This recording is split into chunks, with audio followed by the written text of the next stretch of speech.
Okay, so in this video, I'm going to take you through CARS head to toe and explain to you exactly what I want you to attempt to do when doing these on your own, whether they're part of your morning routine or if you are performing your CARS assessment for me to then program you mobility training moving forward. Starting with the neck, we break the neck into 1, 2, 3, 4 movements, but we want to move at one consistent pace, not stopping at all throughout the movement. Remember, our goal is to work through our greatest pain-free range of motion we can. And so your circle should be done only in a region that you can control without letting the rest of your body come along for the ride with you. So how it would look if I was doing this on my own, morning routine tempo, about 30%, 20% on my max effort. I take a breath in and I rotate or flex my chin down to my neck. I rotate to my left until I hit that block, and when I do, I side bend over that side, trying to keep the rest of my body straight as I move back into extension. Once I hit the middle, I'm going to side bend over to the opposite side, rotate to the opposite side, come all the way down, and rotate back to center. I reset in the middle and I rotate to the right. I side bend to the right, extend back, side bend to my left, rotate to my left, and flex all the way back through. Second set, flexing down, rotate to the left, side bend to the left, extend all the way back, hit the middle and side bend to the right, and then rotate to your right. Chin comes down to your shoulder, drags across your collarbone back to center, and one last time to your right. Drag the chin across your collarbone, drop your ear down to the right, extend all the way back, side bend to your left, rotate to your left, and then flex back down to center. Okay? If you were doing this as part of your assessment, you would now go to the side and then film it again from the back. Moving down into the spine, we want to move into this segmental cat-cow, which is performed on our hands and knees. And what I'm looking to see is how well you move each segment of your spine relative to the one above or below. So to begin, hands are underneath your shoulder, knees are underneath your hips, and you're going to do your best to avoid rocking forward or back, and also avoid bending your elbows at all. I'm going to start in a flexed position, chin glued to my chest, and I'm going to move from my tailbone first, bringing it up towards the sky, arching my low back, arching through my mid back, picking my sternum up as I move through my shoulder blades, and lastly, my chin comes up, trying not to crane my neck.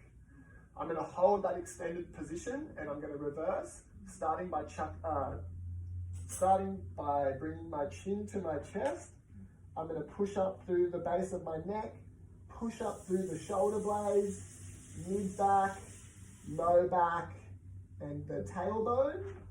We could work through that same motion again from the tailbone to the low back, to the mid back, and then upper. And once again, the chin tucks, the back of the neck goes long. You're attempting to press each vertebrae one by one up into the sky until we come back into that rounded position. Now I want to see you reverse that. So if we tuck the tailbone, I want you to look up first, drop through the shoulders, start to extend through the upper back, the mid back, and then your low back last. Stay in that extended position and then flex the tailbone. Flexing down, curling it under. Imagine that you're doing a nice ab crunch as we again go through the low back, the mid back, upper back, and down. We'll go one more time. Tailbone turns up, low back, mid back, upper back, chest, eyes up at the end, and then one more time. Tuck the tailbone, curl it under, like a wave is moving through the spine. Taking your time, bit by bit, bringing your focus and awareness into each segment of your spine, and then shake that out. We then want to take our upper spine through flexion, rotation, side bend, and extension. Once again, being aware that we need to stay away from any pain points. trying to bring that rotation through the entire spine as opposed to just one or two segments, and also doing our best to make our hips stay as still as they can. So we're not rocking forward from the hips, we're not jutting forward, we're not pushing out to the side, and this is how it looks. So we're going to go arms across the chest, we're going to flex the upper body, remain flexed as we rotate to our left, stay rotated as far as you can and begin to side bend over that left side, and then arching the back up into extension. Again, making sure that we're not moving from the hips. Hit the middle and side bend over your right. Rotate over to your right as if you're looking down underneath your armpit, and then flex yourself back through to center again, making use of all of your ab muscles, obliques, everything that's pulling you down and rotating. Second round, we're going to flex again. We're going to rotate to our right this time. We're going to side bend over that right side. We're going to extend all the way through our upper spine till we hit the middle, and then again we're going to side bend over that left side. Rotate to that left side, and then flex yourself back to center. We're going to go one more time in each direction. Big breath in and flex. Rotate to your left. Side bend to your left. Extend all the way back and through. Side bend over to your right. Rotate to your right. Flex back down, and then rotate back to center. Last set. Nice breath in. Pull yourself into a flexed position. Rotate your body to your right. Side bend over that right side. Extend all the way back till you hit the center, and then side bend over your left side. Rotate over that left side. Flex down to that left side. Rotate back to center, and shake that out. Next, we're going to move into the shoulder blades. Shoulder blades should be able to move in all directions, and they should be able to move in all directions without bending our elbows and without causing any excessive flexion or extension of our spine. So the way we're going to do this one is we're going to stand with our arms at about a 45-degree angle. You're going to straighten the elbows. You're going to start by pulling the shoulder blades back like you're cracking a nut. Keep them pulled back as you shrug upwards. Keep them shrugged upwards as you slide them forward. Maintain that forward glide as you pull them down, and then squeeze them back into your back pocket. Pull the shoulder blades upwards. Glide the shoulder blades forward. Pull them down, and then back to that retracted position. Now we're going to reverse. Stay cracked back like you've got a nut between your shoulder blades, and then drop the shoulder blades down. Slide the shoulder blades forward. Shrug the shoulder blades up. Slide them back again. Pull those shoulder blades down. Glide them forward. Shrug the shoulders up. Squeeze them back together. Drop down. Relax and shake that out. Next, we're going to move into the glenohumeral joint, which is a ball and socket joint. You've got your humerus going into your scapula or shoulder blade.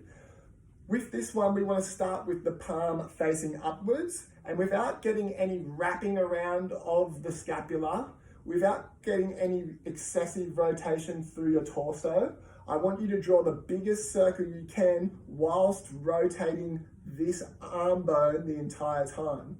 So we're going to start palm up, reach across the body, palm comes up into the air with a straight arm. Again, we're not arching our back here, we're going to hit a block. At that block, you're going to rotate your bicep away from your ear and continue rotating as you reach back behind you, making as big a circle as you can, not cutting any corners at all until the back of your hand is facing your side. To reverse this, we're going to reach back with the thumb. We're going to hit a block and start to rotate so that we can bring that palm back up to the sky. Straight elbow, no rotation through the torso. Slow, steady and controlled, and working at the outer limits of that socket. Round two, palm up, reaching up through, straight arm until you hit that sticky point, and when you do start to rotate, it's like you're squeezing out a wet rag. Keep reaching back behind you, try to get the back of your hand to face your shorts, come back to center, and then one last rep with the opposite thumb. Rotate all the way, Squeeze out that rotation. Try again to find those outer limits without bringing your shoulders or your spine into the motion. Shake that out. Opposite arm, palm up, come across the body, moving nice and slow, scanning all along the way, paying attention to where there is restriction or where you're trying to speed things up or where your motion is becoming more square than circular. And just every rep is an invitation to try and clean up the rep before. Okay? Everyone's cars are going to look differently, which is why they're such an effective measure of assessment, which is why I encourage most people or everyone to have their cars assessed so we can see where the body needs more range of motion, where it might need more control, where it might need a little bit of practice moving certain body parts. Because cars are a closed skill. You can watch a car and you can get better at cars, and because we go through every joint one by one, and all those joints make up dynamic, flowing movement, we can safely say that by improving the movement of that joint, you're going to improve any movement that requires you to use that joint as well. Okay, so elbows, we want to stick our elbows to our side, start with the palms facing up. Imagine you're moving through mud and there's a tube of toothpaste in your elbow creases. Try to squeeze out as much toothpaste as you can. Once you're at the top, you're going to turn those palms over and press back down. Imagine you're moving your arms through mud. Okay, rotate the palms back up. Rotate the palms back down. On this set, again, we're making sure that the elbows don't come away from the body at all. We're not shrugging shoulders.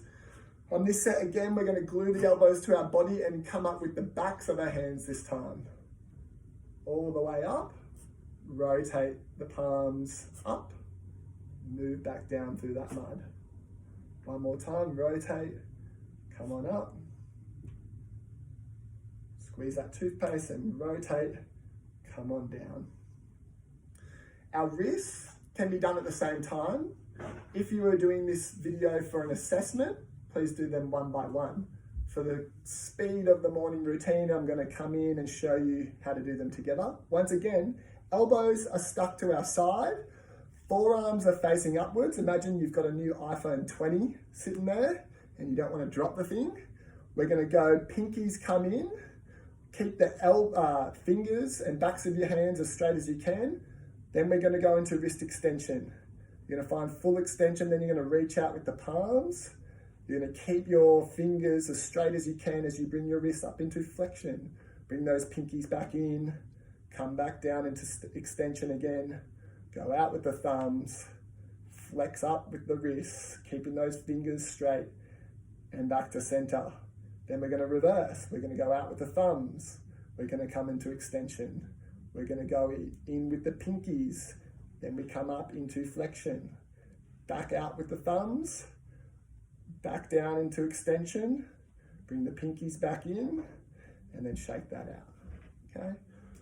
That's the upper body. We've got hips, knees, ankles, and feet to finish with. For the hip car, grab onto something that can help you keep your balance. You don't want to have your mind on balancing and trying to do the car at the same time. It kind of takes away from the quality of movement. How we do this is, again, it's kind of like the shoulder. Ball and socket joint has rotation plus all these other degrees of freedom. So we're going to start by lifting the heel. I'm going to externally rotate my femur as much as I can. I'll see a lot of people fake that with their foot. I want this bone to rotate. I'm going to bring my knee up as high as I can without letting my back round. Once it's at that point where it doesn't go any higher, we're also being aware that there's a lot of people that will get closing angle restrictions here. Stay away from any pinching. There's no need to push through that. Once we're in full flexion, we're going to go into abduction, which again means we're going to come up and out. From abduction, we'll hit a block, and then we want to go into internal rotation. Internal rotation means my foot goes back, my knee doesn't come forward. So we come up into flexion, out into abduction, internal rotation, and then back into extension with that knee. Half a rep. Kick the heel back, open the knee wide, bring that knee up to your chest, rotate all the way around. That's 1 rep. Set 2, knee comes up, knee opens wide, internally rotate, kick that heel back, all the way around in a circle. What I don't want to see is when we kick back, the body moving forward. I don't want to see you moving away from the wall.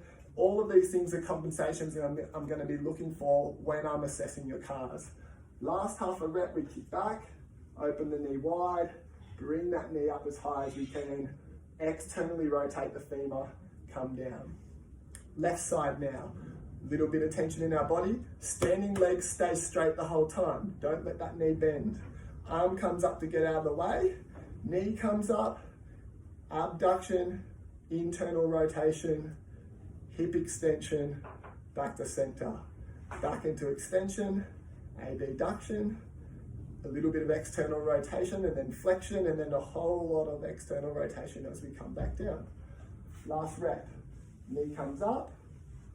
Knee goes wide, internally rotate by kicking that heel back. Try to put your heel through the back of your head as we come back to center. One more time, heel into the back of your head, knee goes wide, lift that knee up as high as you can, externally rotate as much as you can, and come down. We're on the home stretch, we're gonna come down to our knees. We're gonna look now at this little bone that sits on the front of your shin here. Ideally, that bone should move back and forth. So,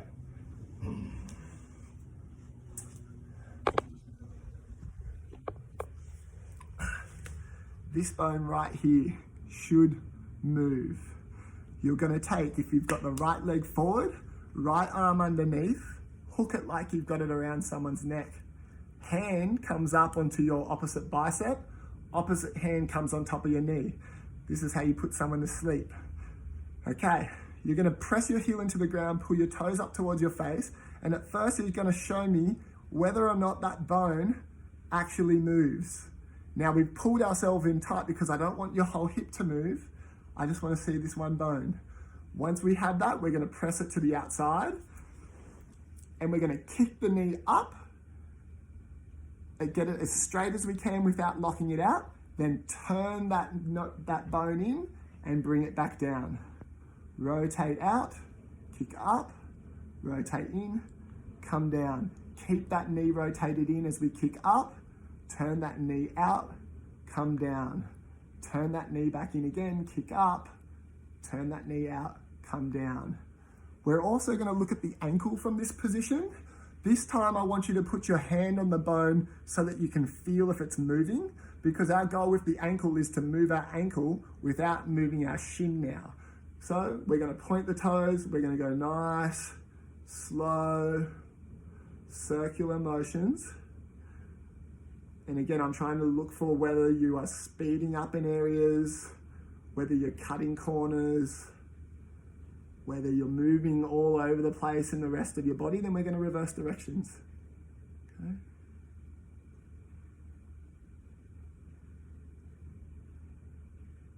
2 reps on each side should give me a good view. Then we switch, left leg up, left arm goes underneath, right hand comes around, sits on top of the knee. Once again, I want to see if that knee bone moves. If I'm assessing you, check that out first for me.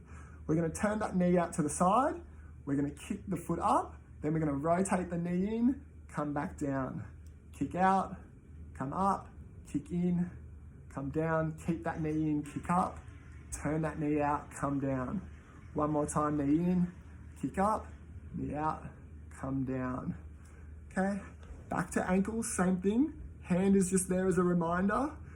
If you can't move this without this, that's okay. That's why we're assessing, but your goal is eventually to get control of each one of these independently of the other. Okay, 2 times in each direction. Doing your best to make the smoothest circle you can. Again, working at the outer limits. Last one is toes. Normally I'll stand up for these, but we can do them here on the floor. I want you to try to lift the big toes only, and then place them down. Big toes only, place them down. Big toes only, place them down. Big toes stay down, lift the outside toes. Lift the outside toes, big toes down. I get cramps in my feet when I do this. Have to stretch them out. Back in, big toes down, outside toes up. And relax. From here, you're going to pick all the toes up, and I want you to put just the big toes down. Pick all the toes up, put the big toes down. All the toes up, big toes down. All the toes up, spread them as wide as you can, and try to put down your pinky toe, your second, third, fourth, and big toe last. Once again, spread them wide, outside, in. Last one, spread them wide, outside, in. So that's Car's morning routine, and that's also Car's assessment. The following video will have a much quicker run through for you so that you don't have to hear me talk and explain through every single one. But in my experience of giving this to people, when I'm there speaking through, it forces you to go a little bit slower. And slow is good for Cars. Slow means we're exercising control. Generally, if something gets hard for us, we try to rush it through. And so I encourage you to take your time and pay attention to how you feel from day to day. Enjoy.